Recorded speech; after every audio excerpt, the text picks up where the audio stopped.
bring him in? We're not going to chastise Matt for like these tangents that he was on all of a sudden. You could chastise me. I mean, the poor guys were sitting there for 40 fucking minutes already. I understand, but you bringing up molestation to the I new guy? was stupid early anyway, so. As we talked about in the pre-show, if you're not early, you're late. Exactly. We're joined by the voice of many Midwestern professional wrestling companies. He calls himself the Loud Bald Man, Peapod. Hi. Good evening, gentlemen. What is a Peapod? What is me? It was a random nickname that I got my senior year of high school. And then when I went to college, I did broadcasting. And that was my nickname there. It literally was a random name that somebody came up with me my senior year of high school, and I just used it. And then when I graduated college with a bachelor's of communications and joined corporate radio for 11 years, I used that as my on-air name. And then when I went into wrestling on the side, it just made perfect sense. You are the husk of a pea. Yes. I Googled that. The real peas is the friends along the way, really. Nothing on that one? Yeah, okay. I don't know what that joke means. anyway. I don't have any friends. Me neither. Now, I see you're making the podcasting rounds there, Peapod. I am. This is my third of 7 that I'm doing currently on this run because, as you mentioned, that I am the voice of a handful of Midwestern companies and trying to expand my reach, not only promoting myself, but also promoting my home promotion of Ruthless Pro Wrestling, based out of Northwest Ohio and Southeast Michigan. It is a deathmatch company. We have our annual deathmatch tournament happening the second year now, and it's happening on August 23rd and 24th. In Maybe, Michigan. It's just right outside of Ida, Michigan. If you know where Michigan is, it's in the Midwest. It's in the middle of nowhere at a veterans motorcycle club. Like you go past like nothing and fields, and all of a sudden there's just this giant building, and we're going to have deathmatch wrestling happening over the weekend on August 23rd and 24th and streaming live on IWTV. So that's what I'm doing. I'm making my rounds, talking with some new folks, pimping myself out, whoring out great other independent companies, and doing the thing. So, yeah. All right, Ruthless Pro Wrestling, King of the Kill. Let's get your prediction now. Who's your early favorite to win this? Oh man, I went deep in this, and one of 7 podcasts that I'm going to be on the next couple of weeks with a Spooky Dust podcast. I said I was going to go with one of two choices, either Judge Joe Dredd, and if you're familiar with anything in the independent scene or the deathmatch scene, Dredd is kind of white hot right now, especially in 2024. But another one that doesn't get enough flowers, in my opinion, and does a lot of great work as a tag team with his brother, but he does some phenomenal stuff solo, is Otis Cogar. But we have 8 crazy ass gentlemen that's going to be a part of this tournament.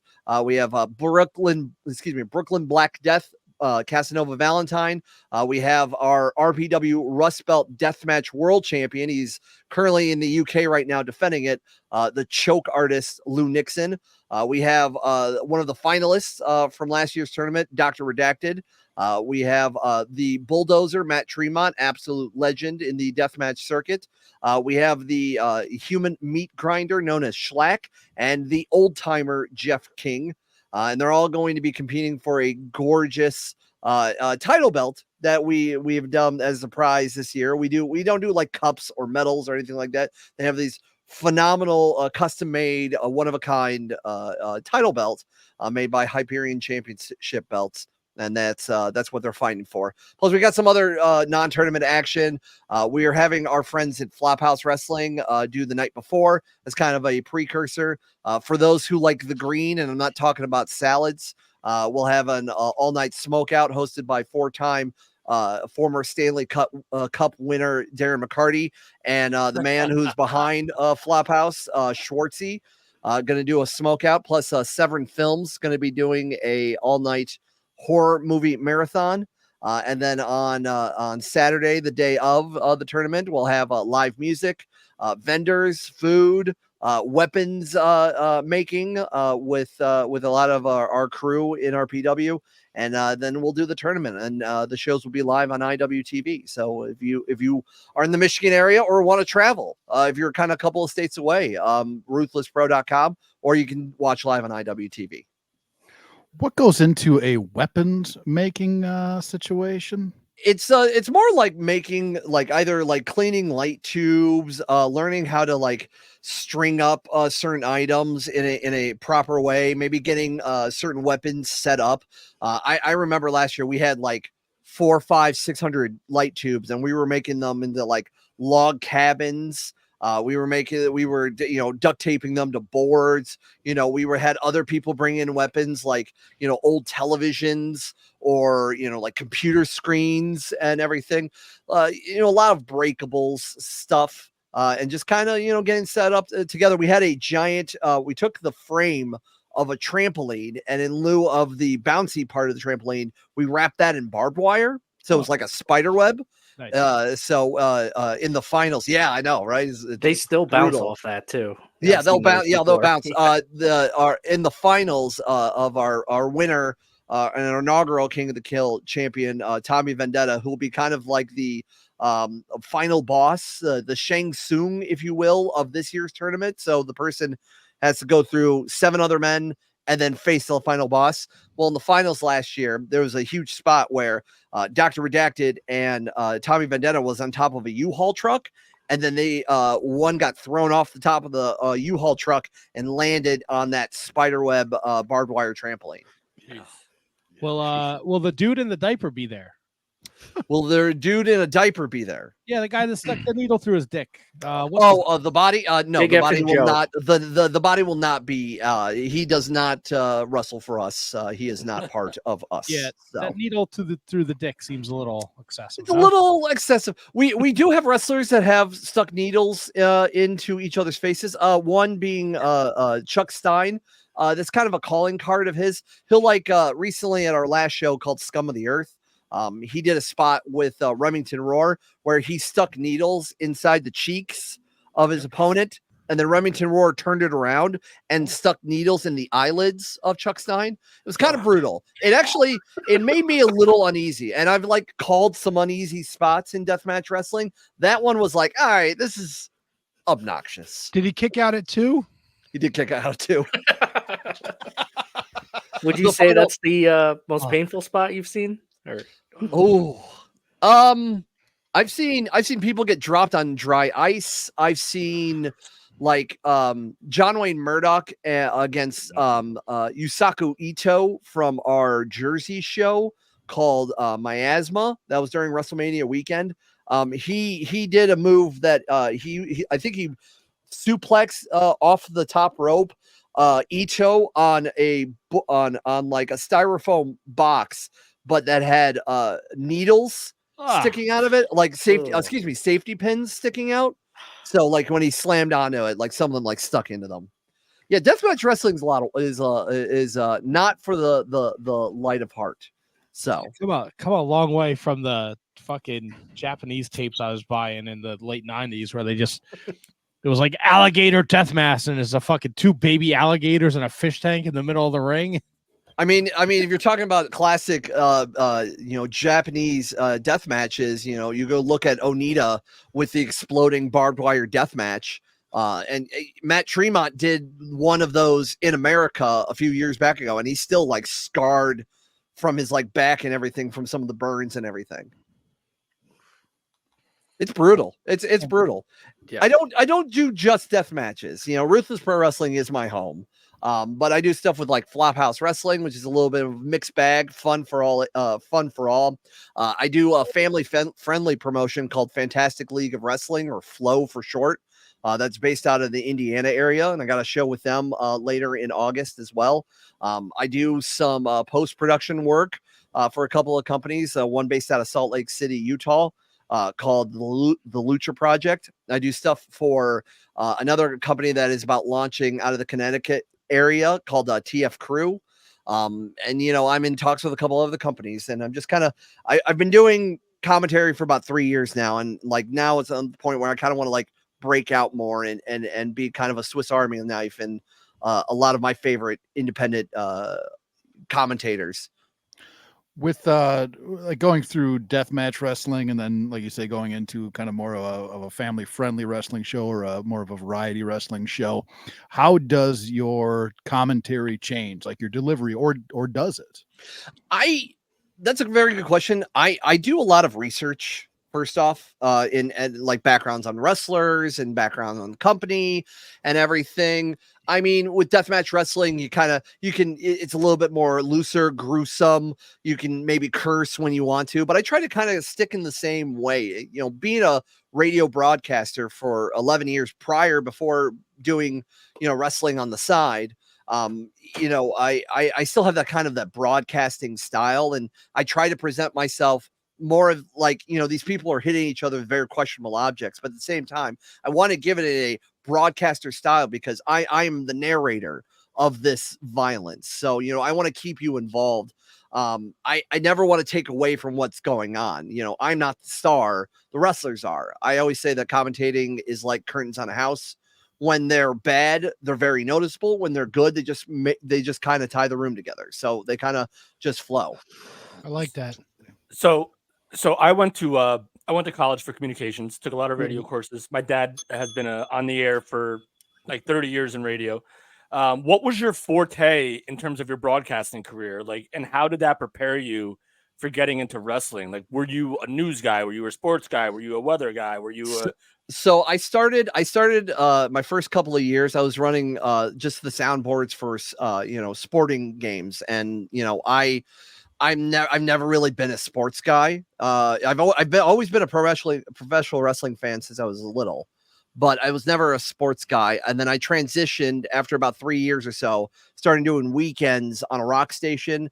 And then I moved to afternoons with a rock station. And then I started doing mornings on a rock station. And most of my radio career was doing mornings on an alternative rock station in my town in Toledo, Ohio. And then I started doing stuff for like classic rock and top 40. And then I also did stuff behind the scenes with like a little bit of an event marketing and promoting for like the radio events and live broadcasting that way. I also helped run social media pages and, digital aspects and digital ads and things like that. So when I left radio in April of 2021, and I decided to pursue other marketing jobs because I kind of hit a glass ceiling at radio. I always said that, radio got me prepared for wrestling, kind of work really hard for not a lot of money, kind of grinding, a little bit of politics here and there, even though I kind of stay out of it. And I just kind of, focus in my professionalism, say, hello, here, I'm so-and-so, where can I help with, do a lot of grind, getting background information, everything. So a lot of those skills kind of transferred over, but like calling wrestling and like introing Nickelback songs are completely different. So, but I mean, I had the cadence. I know how to talk to a microphone. I know how to not get too close or not be too far away. I know how to present yourself. I know how to breathe and speak. I know how to, change with the ties when something goes awry and kind of go from there. So the building blocks for regular broadcasting helped me for, radio, for wrestling broadcasting. But everything else has just been kind of trial by fire. So, I just kind of got thrown into it, and I started in the world of deathmatch, which is already a niche product within a niche product that is pro wrestling. So if you can make it there and then like from deathmatch kind of do it all, then I feel like you kind of have an upper hand because you're already have like in a weird world off to the side, and then you kind of like fade into like normalcy. It's like, oh, I can call regular matches and regular storylines, and there's not a lot of blood or gore and everything. So you kind of take those elements away from you. Yeah. I want to go to the chat here. SJ wants to know if it would be a dream to do commentary for New Japan. I would love to do anything more on television wrestling. New Japan, obviously. I actually have met and trained a little bit with Walker Stewart, who is the main New Japan Pro Wrestling English commentator, and he's a young kid. He's in his mid-20s, but he has he sounds and he holds himself like he has decades of experience. He's gonna go far in the business. You know, some of my favorite commentators are like Ian Riccaboni of Ring of Honor. It's always my go-to. I enjoy, you know, Veda Scott. I think she's fantastic in the work that she does. Nick Maniwa, who has done stuff from like IWA Mid-South from the early days. And, you know, I've called a show with him and he's fantastic. He helped me get in the door in a couple of other companies. You know, I love Tony Schiavone. I think Schiavone is a fantastic commentator. You know, you could talk about some of the classics. Like JR and Jerry the King Lawler, you know, Taz does a fantastic job. But you know, the Ian Riccaboni, Veda Scott, Nick Maniwa are my like 1, 2, 3 of my favorites of, you know, how they present themselves and their styles and everything. But I would love to do either like television, like wrestling, whether it's like NWA or MLW or AEW or WWE, you know, if I ever get to that point. But I also would like to be like kind of the go-to voice of any promotion. So if you know I'm on a booked show with whatever company, you know what you're kind of expecting, and you know how it's going to sound and the presentation and everything. Yeah, and you definitely have, like, just the last few minutes of having you on here, you definitely have a very unique voice. How important is the actual sound of your voice to being, I guess, asked to like do these shows? Like, do you have to have like a distinct, unique voice to do it? Because you do. Well, thank you. I mean, and that's just years of training my voice in the broadcasting style. Like I said, I came from a very strict broadcasting corporate style, and then I went into independent wrestling, which is a little bit more loose and everything. So I guess some of those skills transferred over. Have a unique voice. I mean, it can help or it can hurt, because if you're too unique, it kind of takes everything away from what you're listening to. But if you are very unique enough that you kind of stand out in a good way, then you're not like every other wrestler that, you know, or you know, commentator or wrestler turned commentator or whomever. You kind of you need to have that right combination of like excitement, but narrator, but also you need to find something that you can stick out. So when you like send your reel or something, or you want to reach out to other companies and going, this is what I've done, here's some of the examples. You want to know when to be excited, when to shout, when to hold back, when to not talk is also a big reason. It's all the combination of that. So you can have kind of a plain quote unquote voice, but you can also have a unique voice and still do well, but you can also have a plain voice and still do well. It's just kind of the building blocks, in my opinion, behind that. If one of these companies came to you that have TV, MLW, NWA, so forth, so on, they said, we love you, but we hate the name. I mean, I'd be willing what to. would you change your name to, though? Would you be like the Cougar? I'm the Cougar. I mean, I have a couple of other names that I've tossed around. I've used Peapod for so long that I think it's unique enough that makes me, you know, stand out. But also it's, you know, I always love like the one name names because it's easy to, you know, round off and everything. But there's a couple of other names that I've rambled off, and I've also used it as a side, you know, alias in some radio shows when the name Peapod wouldn't fit the idea.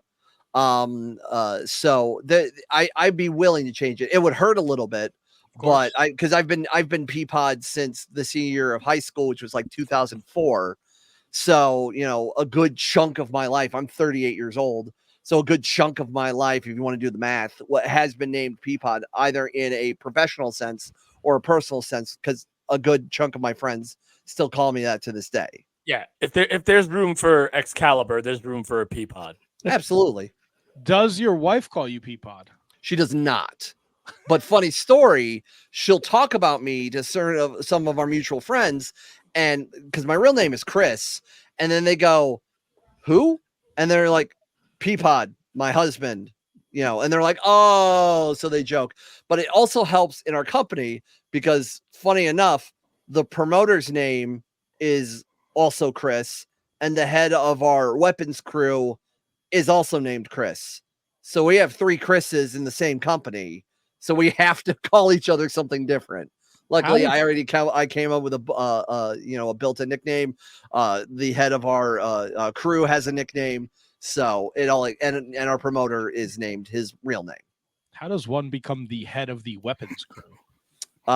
You work hard enough, and you want to you're willing to take responsibility off of the promoter, because he also helps try to get like people or green kids to come, and if they want to like get in the door of RPW, they come and show out, help set up, help clean up during the show, help clean up after the show, which is a big thing. So if any wrestlers wants to, be in a part of Ruthless Pro, do all three of those, especially the cleanup post show, because you have no idea how many shows I've done that I've spent the entirety of the night helping to clean.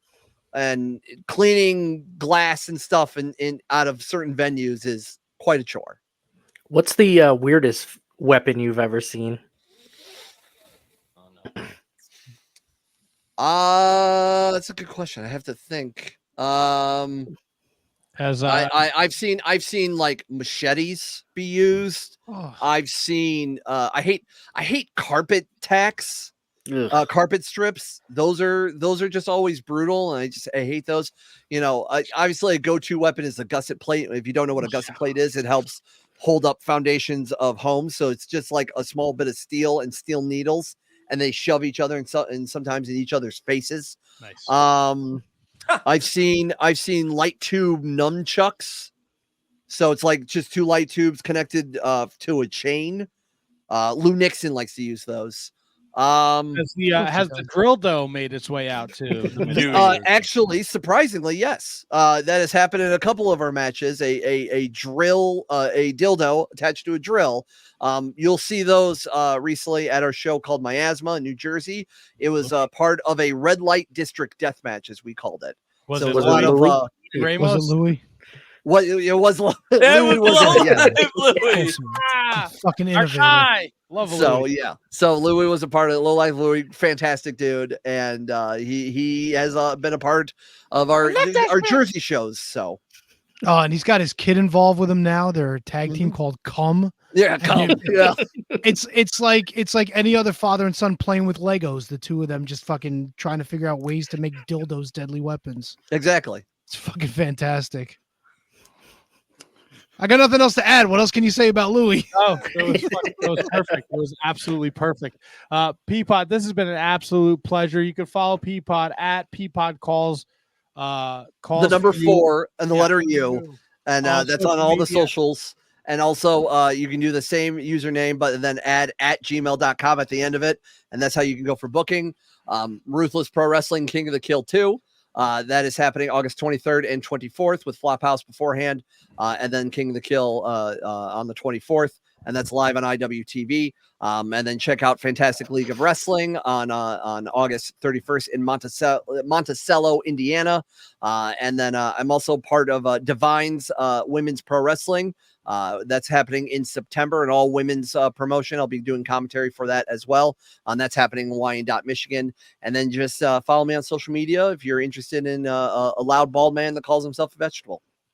He did it all for me. I had it all right here, and he just did it all for me. He's a professional. That's what I do, baby. Yeah. He knew I was gonna fuck something up or stutter or stammer or mispronounce something. So Peapod knows. He was in the chat for long enough before we started the show. I did. I showed up. I kept seeing on social media, hey, come at, we started broadcasting 7. I'm just like, I know it's probably like my segment's at 7:30, but I'm gonna come in early just so nothing bad happens. Did you if you've never listened to the show before, would you listen to the show after sitting through the segments? Absolutely not. No, I'm kidding. I would. It was very enjoyable. You guys have a good dynamic, and doing 702 episodes of anything is quite impressive. So congratulations on all of you guys. Keep up the great work. Thank you, Peapod. We'd love to have you back in the future. Anytime you want to come by, just hang out, shoot the shit. Please do. I'd be happy to. I like to whore myself out on podcasts, but in all seriousness, I love talking wrestling of all sorts. So happy if you ever need a fill in or whatever, please hit me up. Wow, we appreciate you, Peapod. Sounds good.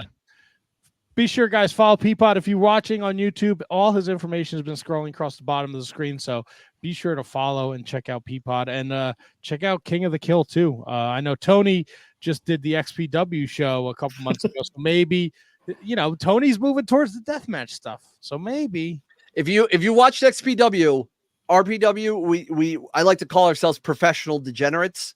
You'll have a good time. I highly recommend it. Awesome. Well, we had a great time with you tonight, Peapod. And, Thank you, guys. We would love to talk to you in the near future. Enjoy the rest of your Monday night. You as well. And enjoy that beautiful Ohio weather on this Monday night. We're going to go to a break here with a little Nickelback. What a douche. Double T in the house. Look at this photograph. Oh, come on. Look what you started now. Every time I do it makes me laugh. Horrible. We're acting like animals. This one's from Nickelback. It's good. It's good. WDIK, the dicks of the fucking internet.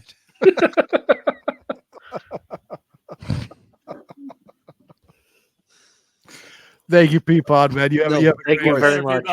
Thank you. Yeah, I don't know where we go from there. You go to Nickelback live.